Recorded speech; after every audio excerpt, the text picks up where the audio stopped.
Estamos de vuelta, aquí sigue la W, gracias por estar con nosotros. Recuerde que usted puede seguirnos siempre a través de YouTube y de Facebook Live. Lo que tiene que hacer es darle seguir a nuestras cuentas W Radio Colombia y compartir además nuestro contenido. Lo puede hacer en cualquier momento, ahorita o más tarde si lo desea, cuando empezamos también a subir a través de nuestras cuentas en los canales digitales cada uno de los reportajes que tenemos aquí en Sigue la W. Reportaje como el que tendremos a continuación, necesario, Paola, para mostrar la otra cara de la discusión pensional, que la semana pasada nos tuvo como protagonista al vicepresidente de Asofondos y hoy otro protagonista. Sí, señor, estamos hablando de Kevin Hartman. Él es investigador en temas de reforma pensional de la Universidad de Lovaina en Bélgica. Está con nosotros aquí en el estudio de Sigue la W Digital, ya ustedes lo están viendo ahí en sus pantallas. Es un experto definitivamente en este tema. Juan Pablo está haciendo su doctorado en este tema de pensiones y lo hemos invitado porque él pues ha tratado de desmenuzar un poco esa propuesta que ha hecho el candidato Gustavo Petro, el candidato a la presidencia Gustavo Petro, y que muchos han considerado como una forma de expropiación de las pensiones de los colombianos al sugerir que se cree un sistema único de pilares en donde se puedan, digamos, mezclar el ahorro con los aportes, es decir, el régimen de prima media con el régimen de ahorro individual como funciona hoy en día, es decir, que desaparezcan esos dos sistemas y que quede uno solo. Esto, pues, obviamente ha generado bastante polémica y ya escuchamos, como usted muy bien lo decía, hace 8 días, la versión de los fondos de pensiones, quienes tienen una postura muy importante sobre este tema y están convencidos de que sí debe existir una reforma pensional, que la debe adelantar el próximo gobierno, pero que no debe ir en ese sentido porque se afectarían las finanzas del país. Hoy queremos, como usted muy bien lo decía, escuchar entonces esa otra cara de la moneda y por eso saludo hasta ahora a Kevin. Gracias por estar con nosotros aquí en Sigue la W Digital. Gracias, Paola. Buenas, Juan Pablo, Mauricio, Andrea, que está allá en el Hotel Hyatt, también un saludo, y a los oyentes. Gracias, Kevin. Bueno, inicialmente, para entender por qué la propuesta de Petro no es una expropiación, explíquenos cómo funciona hoy el sistema, por favor. Sí, pues usted lo acaba de resumir muy bien, Paola. El sistema actual de pensiones tiene 2 problemas enormes. El primero es que no pensiona, ¿cierto? Lo segundo es que cuando pensiona o muy mal o muy generosamente. Y eso, digamos, creo que hace que el sistema sea deficiente en su objetivo, que es pensionar a la gente dignamente. ¿Cómo funciona hoy en día? Colombia le apostó en el año 94 a tener 2 regímenes que compiten en un solo sistema de seguridad social, con 2 metodologías totalmente distintas de financiar sus beneficios pensionales. Y el objetivo de la competencia son los contribuyentes, porque hay que tener absolutamente claro que sin contribuyentes o sin alguien que contribuya a uno u otro sistema, pues no habría bajo ninguna circunstancia sistema pensional. ¿Cómo funcionan? De nuevo, son totalmente distintos. El que administra Colpensiones se llama régimen de reparto o de prima media. Esencialmente, ¿cómo financia las pensiones ese régimen? Funciona de 3 pasos muy simples. Primero, un colectivo de personas contribuye una fracción de su salario y la mete en una bolsa común. De esa bolsa común inmediatamente se transfiere a las personas que están pensionadas en este momento. Se da instantáneamente, es una transferencia intergeneracional de los trabajadores jóvenes a los jubilados. Fácil. El régimen de ahorro individual funciona de una forma completamente distinta. Cada persona, ya no es el colectivo de las personas, cada persona contribuye una fracción de su salario a una cuenta de ahorro individual, que es muy parecida a una cuenta de ahorros, ¿cierto? ¿Qué hace? La AFP toma ese dinero, lo invierte en el mercado financiero y los rendimientos que ocurran allí irían a engrosar esa cuenta de ahorro individual. ¿Qué pasa? El día de mañana, cuando este joven trabajador, a partir de sus contribuciones, se vaya a retirar, ¿qué es lo que va a recibir? Va a recibir el total de sus ahorros más los rendimientos si los hay. Si no los hay, pues obviamente no lo recibe. Claro, y precisamente ya entendiendo muy bien, y usted lo ha explicado muy claro, Kevin, cómo funcionan estos 2 regímenes, entonces aquí es donde viene, digamos, el problema, y es que Colpensiones, o el régimen que administra Colpensiones hoy, no tiene gente que esté aportando. Exactamente. Y por eso es que hay un hueco que Petro, o que el candidato Petro quiere cubrir. Exactamente, entonces, ¿qué es lo que tenemos hoy en día? Hoy tenemos aproximadamente 21 millones de contribuyentes. Y hay que hacer la coda. El 60% de la fuerza de trabajo colombiana está en la informalidad. Eso es un desperdicio de capital humano que hacemos en este país por las reglas del mercado de trabajo. Pero ese 40% que contribuye, que son aproximadamente 20 millones de personas, 16 millones de personas están en el régimen de ahorro individual. Y como lo veníamos diciendo, si usted no tiene gente que contribuya a un sistema y tiene más gastos que contribuciones, pues va a ser un sistema deficitario necesariamente. A eso los economistas lo llaman deuda explícita. ¿Eso qué quiere decir? Quiere decir que es cuánto nos cuesta a los colombianos pagar las pensiones de hoy, ¿cierto?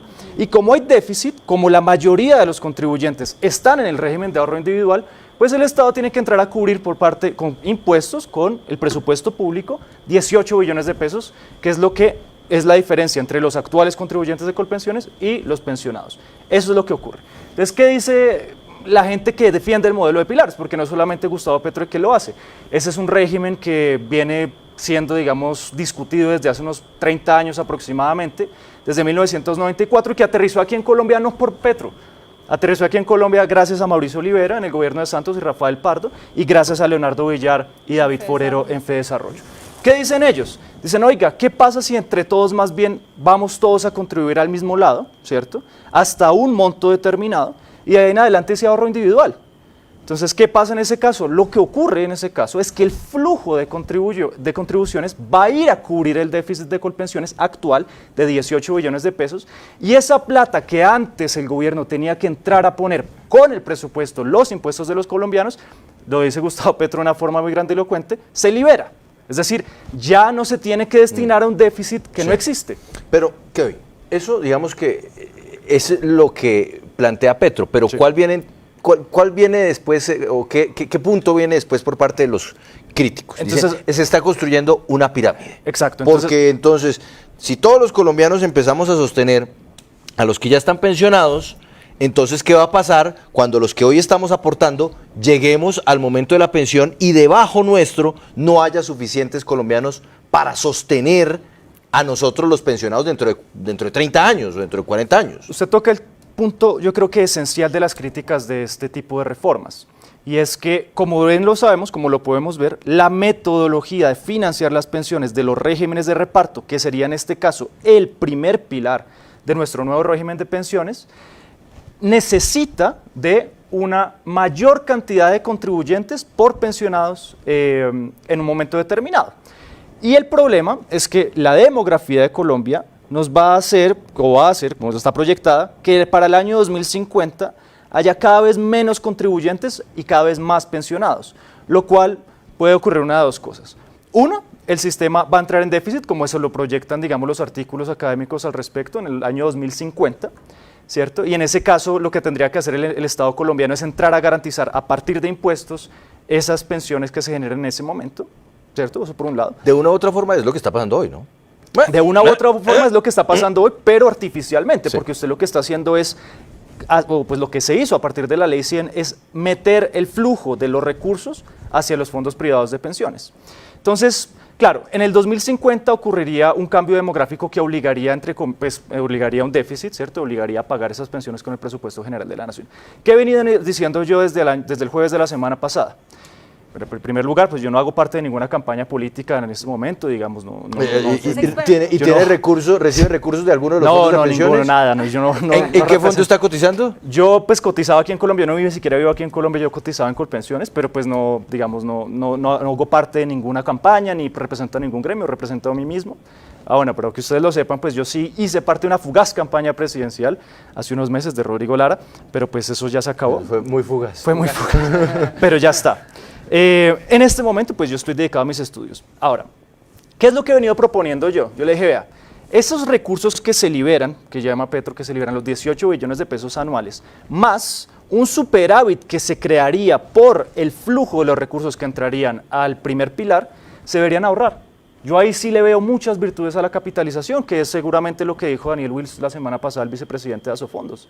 Y es, si esa plata se ahorra para asegurar que en el futuro, en el año 2050, el choque demográfico, es decir, cuando haya menos pensionados, menos contribuyentes y más pensionados, se utilizara como una especie de amortiguamiento frente a ese choque, nosotros podríamos tener muchísima más certeza hoy en día de que las pensiones de los jóvenes, usted, Juan Pablo, Paola, Mauricio y Andrea, y yo, vamos a tener una pensión en el futuro. Pero eso significaría que poner a rentar la plata que saliera de ese superávit para que entonces esta pudiera luego convertirse en el colchón que menciona. Exactamente, poner a rentar esos recursos, y eso lo que permitiría sería que el choque demográfico no fuera tan grande, que el déficit que se crearía en el año 2050 o no existiera o fuese muy bajo, de suerte que fuese suficientemente sostenible. Y los ejemplos pues abundan en el mundo, Juan Pablo. Noruega es un caso, Suecia es otro caso, Finlandia es otro caso. Le han apostado a fondos de amortiguamiento en este momento. Ellos tienen sistemas de reparto, pues salvo el noruego, Finlandia y Suecia sí lo tienen, para poder digamos, enfrentar ese choque demográfico al que ellos hoy en día están enfrentados. El sistema. Usted en su análisis, Kevin, también explicaba ¿qué pasaría entonces con los recursos que hoy tienen los fondos privados de pensiones que desde 1994 cuando se crearon, pues se habla de que ya los ahorros de los colombianos llegan a 350 billones de pesos? ¿Qué pasaría si se aplica la propuesta de Petro, el sistema de pilares, esta plata qué? Eso es, gracias por la pregunta, Paola. Ese es el gran miedo de los críticos de ese sistema de pilares.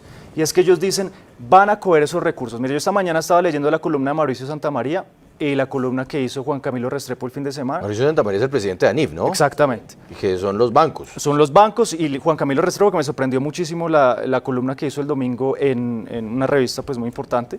Y ellos decían que esencialmente la propuesta del candidato Gustavo Petro era tomarse la plata que ya está ahorrada y meterla a gasto público social. Y los dos repitieron eso una y otra vez, cosa que es absolutamente falsa. Es decir, yo cito en Twitter, cito dos artículos de dos personas que no son propiamente ni del Polo Democrático, ni del Pacto Histórico, ni ningún partido político, son Juan Pablo Córdoba, que es presidente de la Bolsa de Valores, y Gabriel Piraquive, que es un extraordinario funcionario del Departamento Nacional de Planeación, y ellos pues justamente reconocen que dentro del sistema de pilares una de las ventajas es que el stock, es decir, lo que ya está ahorrado, que le pertenece a cada uno de los ahorradores de los fondos privados de pensiones, no se toca. Es decir, ese término que se utiliza de expropiación, porque es que eso se ha hablado, no me dejará aquí Mauricio mentir ni Paola. En redes se dice expropiar, e incluso algunos políticos han dicho que lo que busca Petro es expropiar las pensiones. ¿Eso no es tan así? No es cierto, no se necesita. No se necesitan expropiarse, no se necesitan tomarse los recursos que están en las cuentas de ahorro individual, justamente porque la magia de la forma o la metodología de financiar los sistemas de pensiones de reparto no necesitan que haya ahorro previo, porque es una transferencia inmediata. Entonces, ¿qué pasaría con esa plata? Nada. Pues es decir, eso se quedaría a nombre de las personas que están allí. Yo puedo pedir que me la devuelvan. Pues se puede pedir que se la devuelvan, usted puede decir, o nosotros podemos decir, hombre, o nosotros no, pues las personas que vayan a redactar esa propuesta pensional o lo que sea, pueden decir, hombre, pues dejemos esos recursos allí rentando para que en el futuro la pensión de esta persona pues vaya a ser un poco más alta. Es decir, no necesitaría hacer nada. Y los ejemplos también abundan, porque a nosotros nos dicen... Pero Kevin, pongámoslo en un ejemplo práctico precisamente para que se entienda más. Digamos, yo en este momento estoy cotizando desde hace 17 años en un fondo privado. ¿Sí? Si se aprueba esta propuesta y se crea entonces el sistema único de pilares, yo ya tengo ahorrado en esos 17 años, digamos, no sé, unos 60 millones de pesos. Listo. Esos 60 millones de pesos, ¿qué pasaría? Usted dice, yo los puedo pedir que me los devuelvan, porque cuando me pase a ese régimen único de pilares, que lo administraría Colpensiones, pues no necesitaría tener un ahorro previo, sino que empiezo a aportar en ese momento y tengo garantizada mi pensión cuando llegue. Exacto. Pero y entonces ahí tendrían en cuenta ya mis semanas, mis años cotizados. ¿Qué pasa entonces en eso? Expliquémoslo así como... Eso es un asunto de contabilidad. Es decir, lo que se ha hecho, en Hungría es el caso pues, que yo cito, lo que se hizo fue contabilizar el tiempo de contribución, porque es el requisito que se necesita para que usted demuestre que tiene suficiente, digamos, causas para poder tener una pensión en el régimen público de pensiones. Se contabiliza. Entonces usted dice, Paola, yo he trabajado 17 años. Entonces se contabilizan 17 años en semanas en el nuevo régimen de pensiones, que eventualmente lo que va a ocurrir es que cuando usted llegue a la edad de retiro, le va a pagar hasta un determinado monto el régimen público de pensiones y lo demás usted lo extrae directamente de su cuenta de ahorro individual. Eso es lo que va a Pero ocurrir. ¿cómo se define con cuánto me tendría que pensionar yo? Bueno, entonces ese es el truco del asunto. Yo también criticaba la propuesta de Gustavo Petro, pero por otra razón, y es que tener un pilar de 4 salarios mínimos nos lleva a la insostenibilidad del sistema ya no en el 2050, sino en el año 2030. Entonces en 10 años o en 8 años vamos a estar otra vez discutiendo esto en una situación muchísimo peor. ¿Por qué? Por una razón simple. Cuando usted dice que el primer pilar es hasta 4 salarios mínimos, esencialmente usted se está tomando el 90% de la gente que contribuye en Colombia. Es decir, los fondos privados de pensiones pues ya no tendrían viabilidad económica en un negocio de estos y se irían. Entonces les tocaría al gobierno de ese entonces crear un fondo, una AFP pública, lo que sea, para poder suplir ese monto extra que se quiera ahorrar. Y lo otro es que cuando usted contribuye hasta 4 salarios mínimos, usted crea una expectativa de que lo que va a recibir en el futuro vaya a ser entre 3 o 4 salarios mínimos. Que hoy día son 4 millones de pesos. Que hoy día son 4 millones de pesos. Y lo que hablan, pues las personas, los economistas que han escrito al respecto, es que tener un pilar de más allá de un salario mínimo, lo que haría sería reproducir el problema que tenemos hoy en día con pensiones, con los subsidios a las altas pensiones. Claro. Entonces lo que yo digo es, bajémoslo a 1, como dice FEDesarrollo, ahorremos la plata que se libera y el superávit que se crea en el nuevo régimen, también ahorrémoslo para garantizar las pensiones de la generación. Aquí, Kevin, le quiero plantear la misma pregunta que le hice casi al comienzo de la entrevista a Wills, el vicepresidente de FEDesarrollo, no sino de Asofondos, la semana pasada. Para que también tratemos de aterrizar el tema a lo que tenemos hoy. Sí.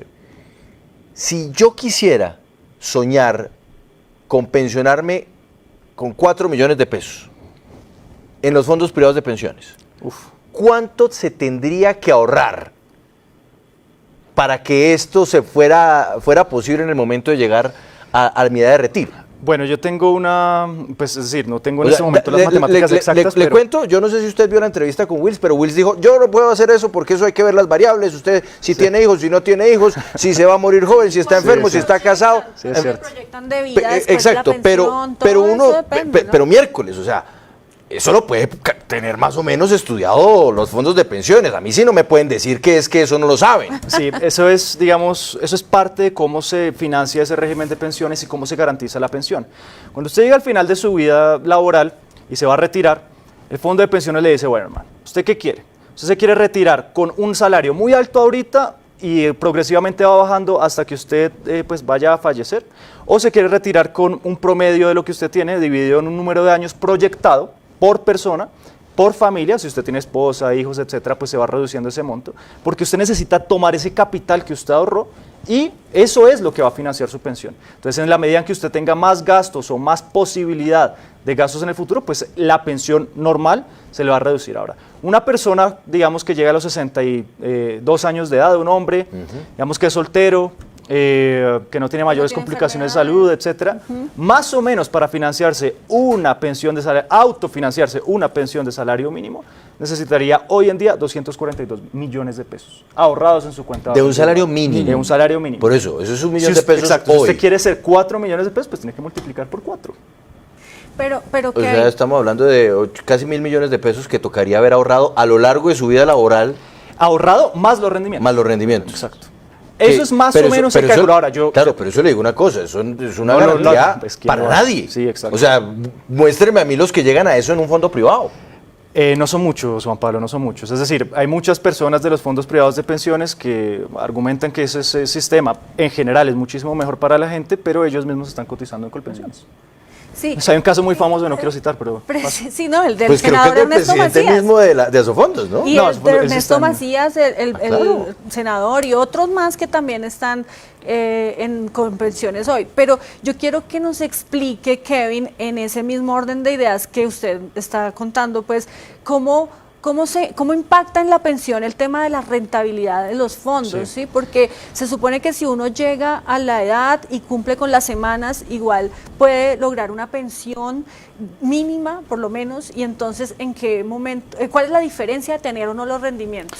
Bien, eso también eso tiene que ver con cómo cada sistema distribuye ciertos riesgos y a qué exponemos a cada una de las personas que contribuye a X o Y sistema a ciertos riesgos. El riesgo financiero es el que está expuesto a las personas que contribuyen a los fondos privados de pensiones. Riesgo financiero significa que baja rentabilidad, alta inflación Y esos son los panoramas que vamos a tener de aquí en adelante después de la inflación.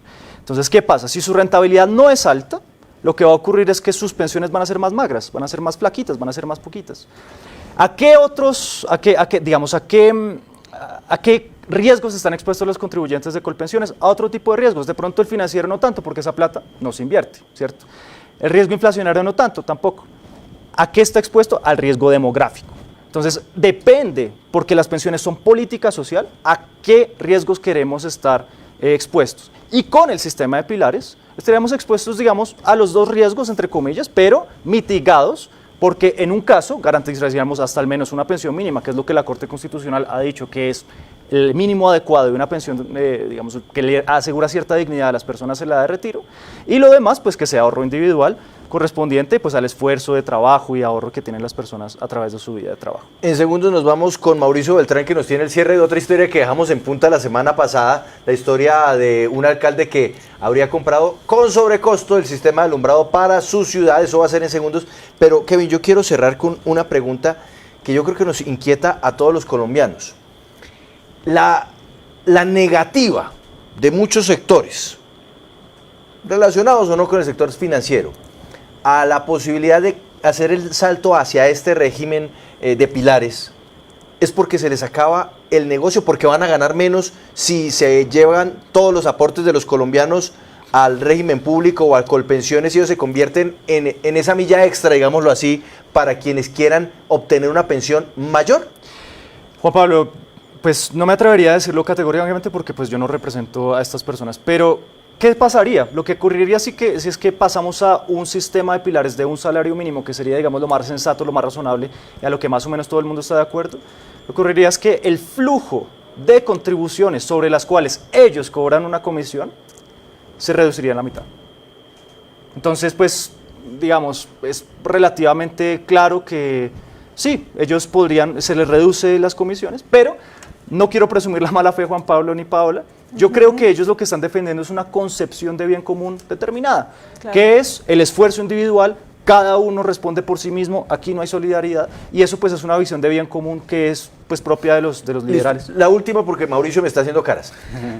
¿Está mal soñar en pensionarse con el salario último que uno tuvo, que finalmente es lo que muchos quieren y por eso terminan en Colpensiones?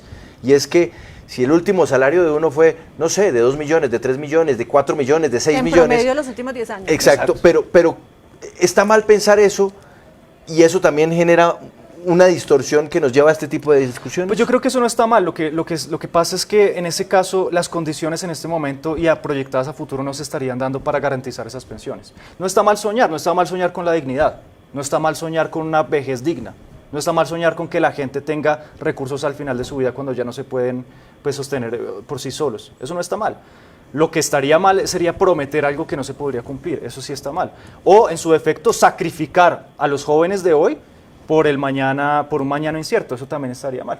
Entonces, pero no está mal soñar. Lo que pasa es que las condiciones no se dan y cuando se den esas condiciones, pues tendríamos que volver a debatir. Y ahí, Juan Pablo, habría que atacar dos problemas grandes también en una eventual reforma y tiene que ver con la formalización laboral, porque eso es lo que hace que no haya tanta cobertura en pensiones, y con el tema de los subsidios, que también son muy altos, porque recordemos son proporcionales los que paga Colpensiones a los que están en ese régimen y se pensionan a través del sistema público. Muchas gracias, Kevin, por estar con nosotros. Me parece que quedó muy claro, ¿no, Juan Pablo? Sí, no, pues creo que es una perspectiva distinta de, además, una persona que se está dedicando a estudiar esto. No en vano es candidato a doctor de la Universidad de Lovaina en Bélgica. Nuestro invitado, que usted me puede informar ¿en qué es su doctorado puntualmente? Sí, mi doctorado, yo estoy haciendo una tesis sobre los derechos futuros de las generaciones futuras en materia pensional. Es decir, lo que le importa a usted, a todos, a usted, a mí y a usted. Exacto. Gracias, una pausa cortica y nos vamos al departamento del Cauca, en donde Mauricio del Valle, perdón, en donde Mauricio nos trae una denuncia. Ya volvemos, sigue la W.